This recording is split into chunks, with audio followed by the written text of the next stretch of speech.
This set represents a relationship between numbers. Notice that the 9 is related to the negative 3. The 4 is related to the negative 2. The 1 is related to the negative 1, etc. For this relation to be a function, one element in the domain should only be associated with one element in the range. And so let's make a slightly different diagram. So here's our domain, and here is our range. So I'm going to label that with a D and this with an R. And so when I have an element 9 in the domain, there's a negative 3, and instead of a comma, I'm going to associate them with an arrow.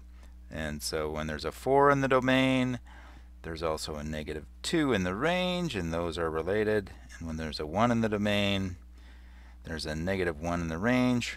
Everything is good. And when there's a 0 in the domain, there's a 0 in the range. Uh-oh, look at this. There's another 1.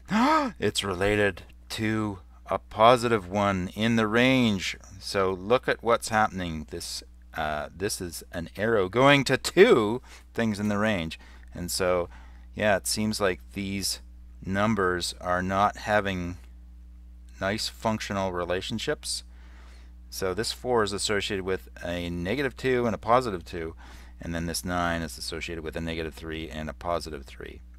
Luckily, they're just numbers, but this relationship is not a function.